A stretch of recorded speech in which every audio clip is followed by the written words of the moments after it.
ఓం శాంతి. ETV live ఆధ్యాత్మిక channel ప్రేక్షకులందరికీ కూడా స్వాగతం. యోగ సాధనలో అనేక రకాల పద్ధతుల్లో సాధన చేయవచ్చు. సాధన చేస్తూ చేస్తూ చేరుకోవలసిన గమ్యం ఏమిటి? పరమాత్ముడి యొక్క స్మృతిలో ఉండాలి. ఎందుకు అనేది మీరు చాలాసార్లు విన్నారు. పరమాత్మ స్మృతి ద్వారానే మన లైఫ్లో ఇంపాసిబుల్ అని మనం అనుకుంటున్నవి ఖచ్చితంగా పాసిబుల్ అవుతాయి. ఒక మనిషికి దుఃఖంలో అశాంతిలో ఉన్నప్పుడు ఒక లిమిట్గా వారికి మనం సహాయం చేయగలుగుతాం. వస్తువు దానము, వస్త్రదానము లేదా ఫైనాన్షియల్ సపోర్ట్, ఇవన్నీ కూడా టెంపరరీ. కొద్ది సమయం మాత్రమే కొందరు ఇవ్వగలుగుతారు. వారి వైపున అన్ని రకాల ప్రయత్నం చేస్తూ ఆ దుఃఖం అశాంతి నుండి దూరం తీసుకురావాలని ప్రయత్నం చేస్తూ మనం వారికి ఇచ్చే లాస్ట్ సలహా ఏంటంటే, వీలైనంత వరకు మనసు యొక్క ఏకాగ్రత ఈశ్వరుడి యందు లగ్నం చెయ్యండి. యోగ అభ్యాసం చేస్తూ, యోగ సాధన చేస్తూ, ఈ సాధనలో మనం పరిపక్వతని పొందాం, సక్సెస్ అయ్యాం. దాని ప్రాక్టికల్ స్వరూపము నిరాకారిగా అవ్వడం.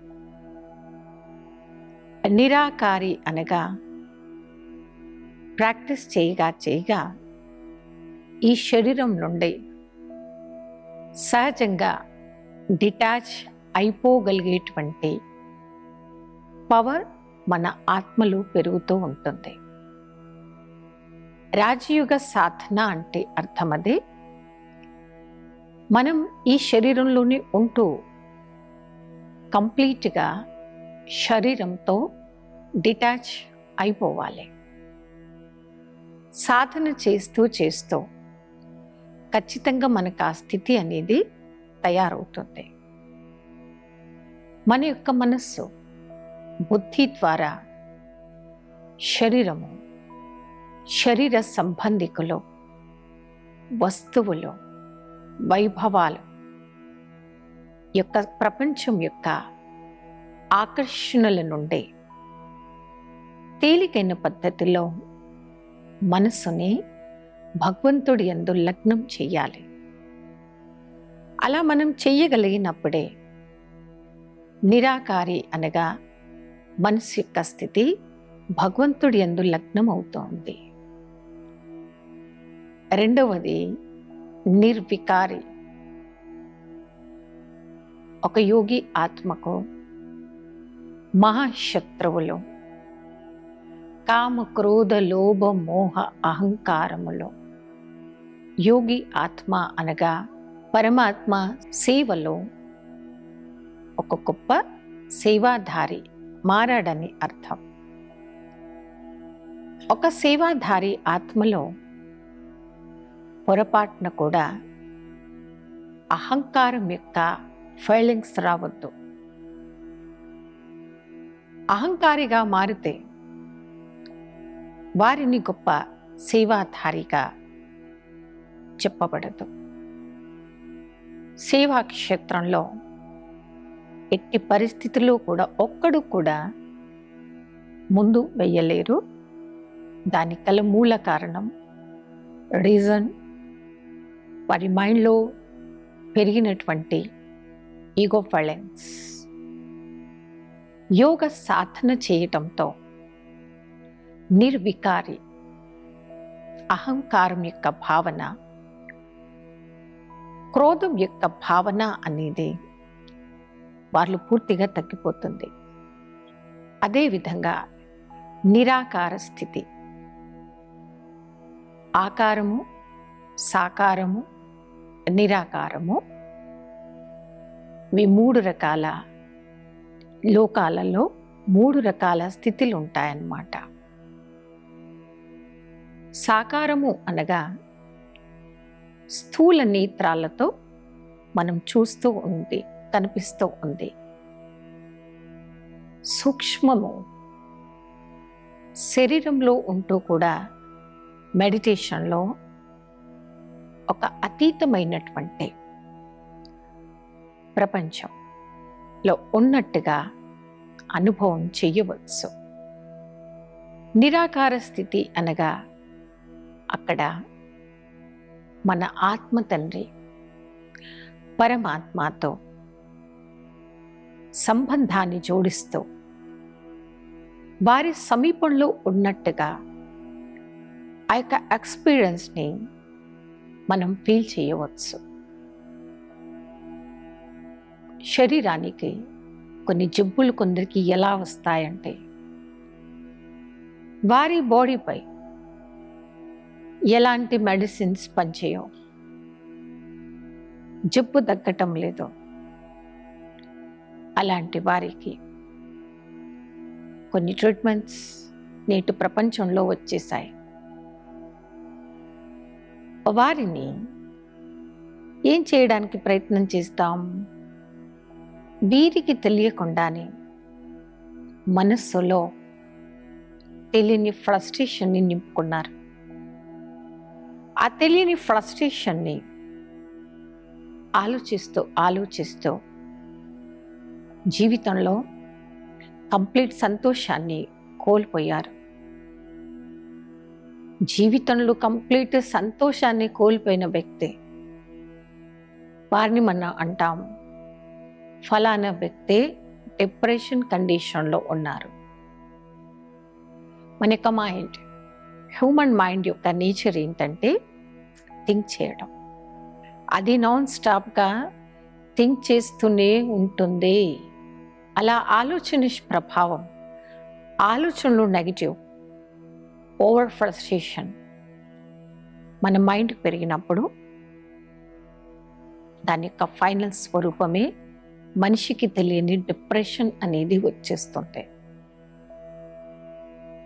అలాంటి కండిషన్లో ఉన్న వారికి కూడా బ్రహ్మకుమారిస్ ఈశ్వర్య విశ్వవిద్యాలయంలో ఇక్కడ నేర్పించేటువంటి రాజయోగ సాధన ద్వారా ఎదుటి వారిని కంప్లీట్గా బాడీతో డిటాచ్ అవుతూ ఆ యొక్క స్వీట్ సైలెన్స్ యొక్క అనుభవం మా సంస్థలో చేయిస్తాం.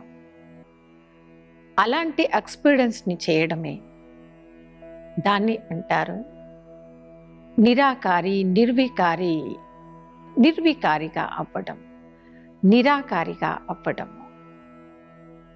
అహంకారం యొక్క వైలెన్స్ నుంచి మనసుని శాశ్వతంగా బయటకు తీసుకురావటం. ఈ 3 మెడిటేషన్ ప్రాక్టీస్తో మనం పొందగలుగుతాము. ఒక చిన్న పిల్లోడు ఉన్నాడు అనుకోండి, చదువుకుంటున్న పిల్లోడు. ఆ పిల్లోడికి మనం చెప్పాం A to Z వరకు మీరు రాయాలి స్పెల్లింగ్తో. ఆ పిల్లోడు ఎప్పుడైతే A to Z స్పెల్లింగ్తో రాస్తాడో ఆ రోజు ఆ పిల్లోడి హోంవర్క్ పూర్తయిందని అర్థం. యోగ సాధన చేస్తున్నటువంటి ఒక యోగి ఆత్మ తన యొక్క మనసు యొక్క స్థితిని ఈ 3 ప్లేస్లలో 3 రకాలుగా తయారు చేసుకుంటుందో అప్పుడే వారు చేస్తున్నటువంటి యోగ సాధనలో సక్సెస్ అయ్యారని అర్థం. ఆ విధంగా యోగ సాధనలో మీరు అనుకుంటున్నటువంటి గమ్యానికి చేరుకున్నారనే అర్థం. ఈ 3 రకాల స్థితిలో సంపూర్ణంగా నా మనసు లగ్నం అవ్వగలగాలి. దాన్ని అంటారు సఫలతని పొందిన వారు, సక్సెస్ఫుల్ సోల్. ఈ యొక్క అభ్యాసములో కంప్లీట్గా ఆకర్షణల నుండి కానివ్వండి, వ్యర్థం నుండి కానివ్వండి, మనం డిటాచ్ అయిపోగలగాలి. దానికోసం కంప్లీట్ సాధన అనేది మనం చెయ్యాలి. కంప్లీట్ సాధన చేయగా సక్సెస్ఫుల్ అయ్యి ఏకాంత వాసులుగా, ఏకాంత ప్రియులుగా అవుతాం. ఏకాంతవాసి, ఏకాంత ప్రియులుగా మనం ఎప్పుడైతే మారుతామో, తయారవుతామో, అప్పుడు నిరాకారి, నిర్వికారి, అహంకారి అనేటువంటి స్థితికి న్యాచురల్గా, సహజంగా మనం చేరుకుంటాము. అలాంటి సాధన చేయటంలో ఈ యొక్క పూర్తి సంస్థకి ఒక ఎగ్జాంపుల్ అనండి, మార్గదర్శకుల నుండి ప్రజాపిత బ్రహ్మ, వారిని మేము ప్రేమగా బ్రహ్మ బాబా అని పిలుస్తాము. వారు తన 14 సంవత్సరాలు ఇలాంటి తపస్య చేస్తూ మా యొక్క సంస్థకి ఒక ఆదర్శమైన వారు, ఎగ్జాంపుల్గా మారారు. నేడు మా సంస్థ ఎన్ని విషయాలలో ఎన్ని ఆటంకాలు వచ్చినా,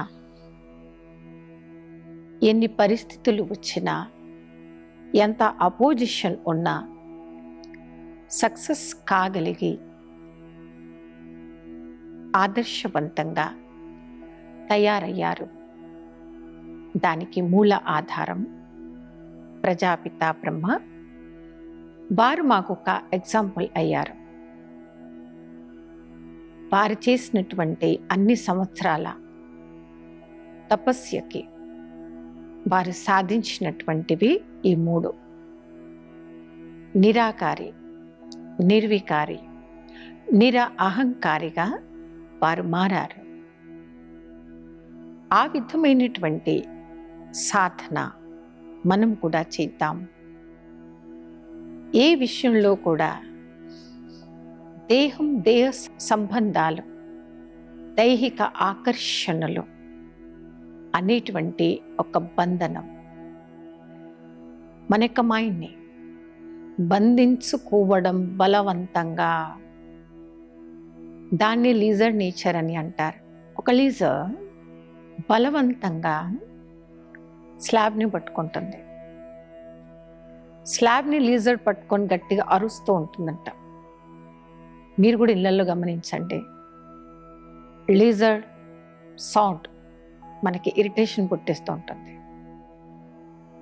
కొందరు మనుషులు కూడా అలాంటి లీజర్ నేచర్లో బ్రతుకుతూ ఉంటారు. తనకు అవసరమే లేదో అతిగా ఆలోచించడం, తనకి అవసరమే లేదో అతిగా భవిష్యత్తు చింత చేయడం, తనకు అవసరం లేదు ఇతరుల గురించి అతిగా ఆలోచించడం, అవసరం లేని పనిలో అనవసరంగా చేస్తూ కొందరి మనుషుల లైఫ్ స్టైల్ ఎలా అయిందంటే బంధనాలు లేను కానీ ప్రశాంతంగా ఉండలేకపోతుంటారు. బంధనాలను క్రియేట్ చేస్తూ తననే అందులో ఇరికిపోతూ ఉంటారు. దాన్ని అంటారు బంధనాలలో మనసును బంధించుకోవడం. ఈశ్వరుడి యొక్క ఆజ్ఞ ఏంటంటే మీ యొక్క కర్తవ్యాలను నిమిత్త మాత్రుడై మీరు చెయ్యండి. మీరు ఒక గృహస్థి అనుకోండి. గృహస్థి రెస్పాన్సిబిలిటీ ఏంటి? పరమాత్ముడి యొక్క ప్రవచనాలు వినండి నిత్యం. వారి శక్తి తీసుకోండి. నిమిత్త మాత్రులై పరమాత్మ చూయిస్తున్నటువంటి మార్గంలో నడుస్తూ శాంతిగా మీ యొక్క లైఫ్ స్టైల్ని మీరు గడపండి. కానీ అవసరం లేనటువంటి విషయాలలో కూడా మనం ఇన్వాల్వ్ అవుతాం. అవసరం లేని బంధనాలలో ఇరకకండి.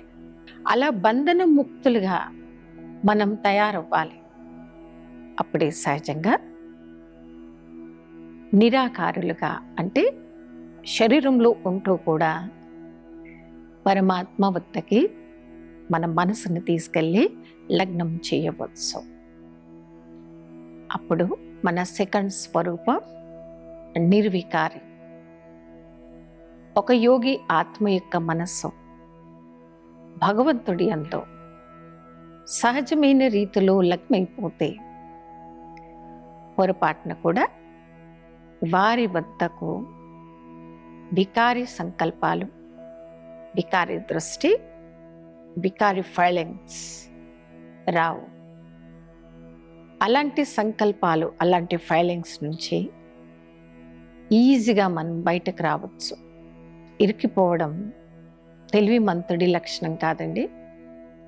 ఫ్రీ అప్ అంటే మన యొక్క మైండ్ బంధనాల నుంచి ఫ్రీ అవ్వాలి. అది యోగ అభ్యాసం ద్వారా, యోగ సాధన ద్వారా అది సాధ్యమవుతుంది. ఏ యోగి ఆత్మ ఎంత ఎక్కువ యోగాభ్యాసం చేస్తుందో, యోగ సాధన చేస్తుందో, వారు న్యాచురల్గా బంధనాల్లో ఇరుక్కోకుండా బంధన ముక్తులుగా తయారవుతారు. అలా మనసుని ఫ్రీ చెయ్యండి. మనసు ద్వారా హాయిగా ఉండండి. మనసును ఫ్రీ చేస్తూ మనసు ద్వారా హాయిగా ఉన్నప్పుడే బంధనాల నుండి మీరు ముక్తులవుతారు. ముందు మనం కావలసింది బంధన ముక్తులుగా, యోగయుక్తులుగా. అప్పుడే మనకి జీవన ముక్తి యొక్క అనుభవం అనేది జరుగుతుంది. ఇది ఈశ్వరుడి యొక్క మహావాక్యము. యోగయుక్తులవ్వండి, బంధన ముక్తులవ్వండి, యుక్తియుక్తులుగా ఉండండి. యోగయుక్తగా అనగా పరమాత్ముడి యందు మనసును లగ్నం చేయడం. బంధన ముక్తులు అనగా మీకు అవసరం లేదు వ్యర్థం ఆలోచించడం, మీకు అవసరం లేదు ఇతరుల గురించి కూడా ఆలోచించడం, లేదా మీ గురించి ఆలోచించడం, ఎవరి గురించో ఆలోచించడం. అవసరం నాకు ఏది లేదో దాని నుండి మీరు ఫ్రీ అయిపోండి, మెంటల్గా ఫ్రీ. కొందరుంటారు చేతులతో వదిలేస్తారు, ఇల్లు వదిలేస్తారు, బరువు వదిలేస్తారు, కానీ దాని గురించి ఆలోచించడం వదులుకోలేకపోతుంటారు. ఆలోచించకుండా మనం వదిలేయాలి. దాన్ని అంటారు బంధన ముక్త స్థితి. మనసుని అక్కర్లేని బంధనాలలో బంధించకండి. యుక్తులు. ఒక్కసారి ఒక బ్రాహ్మణుడు, ఒక కసాయి, ఇద్దరు ఎదురుపడ్డారనమాట. ఆ కసాయి ఆవును చంపడానికి వెంటపడుతూ ఉన్నాడు. బ్రాహ్మణుడు ఆవు అటువైపు వెళ్ళడం చూశాడు. ఆ కసాయి బ్రాహ్మణుడిని అడిగాడంట, ఆవు ఎడమవైపు పోయిందా, కుడివైపు పోయిందా? అప్పుడు బ్రాహ్మణుడు ఏం మాట్లాడాలి, ఏం మాట్లాడితే న్యాయం? ఆవు పోయింది కుడివైపు. బ్రాహ్మణుడు ఏం చెప్పాలి అప్పుడు? కుడివైపు చెప్పాలా? బ్రాహ్మణుడు చెప్పడు. బ్రాహ్మణుడు ఏం చెప్పాడు? కుడివైపు పోయిన ఆవు కుడివైపు కాకుండా ఎడమ వైపు పోయిందని చెప్పాడు. కొన్నిసార్లు ఎదుటి ఆత్మ యొక్క ప్రాణం కాపాడటానికి మీ మాట వల్ల ఎదుటి మనిషి, ఎదుటి వ్యక్తి ప్రాబ్లంలో ఇరుక్కోకుండా ప్రాబ్లం నుండి బయటకి ఈజీగా రావడానికి మనం చెప్పినటువంటి మాట ఇతరులు మేలు కోసం చెప్పిన మాట అది అబద్ధం కాదు. దాన్నంటారు యుక్తియుక్తంగా వ్యవహరించడం.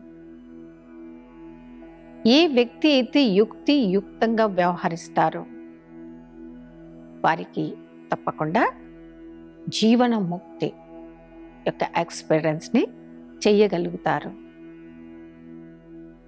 ఈ మాట చెప్పినప్పుడు సన్యాస ధర్మ స్థాపకుడైన ఆది శంకరాచార్య వారి లైఫ్ హిస్టరీ గుర్తొస్తుంది నాకు. ఆది శంకరాచార్య వారు సన్యాస ధర్మం స్వీకరించడానికి వారి మదర్ ముందు ఒప్పుకోలేదన్నమాట. మీరు సన్యాసి కావడం ఏ రకంగా నాకు ఇష్టం లేదు. అప్పుడు శంకరాచార్య వారు కూడా యుక్తియుక్తంగా తప్పించుకున్నాడు తనని తాను. ఏ యుక్తిని ఉపయోగించుకున్నాడంటే, ఒక నదిలో స్నానం చేయడానికి వెళ్ళి అలా స్నానం చేస్తూ చేస్తూ ఫుల్ లోతులో మునిగిపోయి నిలబడి గట్టిగా అరిచాడు. వారేం అరిచాడంటే, నా కాళ్ళకు ఒక మొసలి ఉంది, మొసలి పట్టుకుంది. ఆ మొసలి ఏమంటుందంటే, మీరు సన్యాసి అయితే వదిలేస్తా, లేతే కాళ్ళు కట్ చేసి తినేస్తా. ఇప్పుడు మీరు చెప్పండి అమ్మా, నేనేం చెప్పాలి? సన్యాసి అవ్వాలా నేను వద్దా? సన్యాసి అవ్వాలా నేను వద్దా? అప్పుడు ఆ తల్లి ఏం చెప్పారంటే, మీరు సన్యాసి అయిపోండి. ఎస్ అనగానే పట్టుకున్న మొసలి నన్ను వదిలేసింది అని చెప్పింది. దీన్ని అంటారు యుక్తియుక్తంగా మాట్లాడటం. బంధన ముక్తులవ్వాలి అంటే అక్కర్లేని విషయాలలో, సంబంధం లేని విషయాలలో మనము ఇరుక్కోకుండా ఉండడము.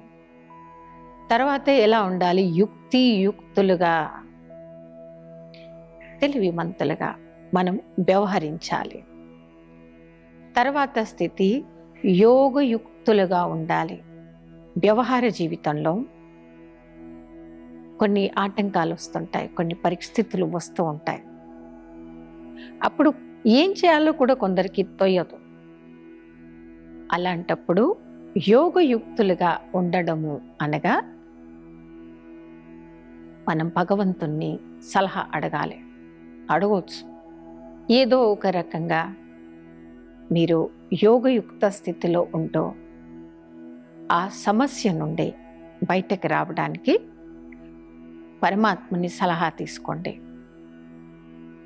మా బ్రహ్మకుమారి సంస్థలో కొందరు వేల మంది ఉన్నారు. సమర్పణ రూపంలో ఉన్నారు. గృహస్థంలో ఉంటూ కూడా ఈ రూల్స్ ఫాలో అవుతున్న వారు కూడా ఉన్నారు. ఇవన్నీ వారు ప్రాక్టికల్ జీవితంలో కొన్ని సంవత్సరాల నుండి పాటిస్తున్నారు. మా దగ్గర ఎందరో అలాంటి ఎగ్జాంపుల్స్ ఉన్నారు. ఇవన్నీ పాటిస్తారు. వారికి కూడా ఏం చేయాలో అర్థం కాకపోతే ఇదే యుక్తిని వాళ్ళు ఫాలో అవుతారు. బంధన ముక్తులుగా ఉంటూ, యోగయుక్తులుగా ఉంటూ, యుక్తియుక్తంగా ఉంటూ వారి వారి యొక్క జీవితంలో సుఖశాంతి యొక్క అనుభవం చెయ్యగలుగుతూ ఉన్నారు. అలా మనం ఉన్నప్పుడే సహజంగా మనం అనుకుంటున్నటువంటి ఆ యొక్క స్థితికి మనం చేరుకోగలుగుతాం. ఈ విధంగా నిరాకారి, నిర్వికారి, నిరహంకారిగా ఎలా అవ్వగలుగుతాము అనేటువంటి విషయం గురించి ఇప్పటివరకు చర్చించుకున్నాము. రాబోయే ఎపిసోడ్లో మరొక అంశం గురించి చర్చించుకుందాం. అప్పటి వరకే ఓం శాంతి. ఈ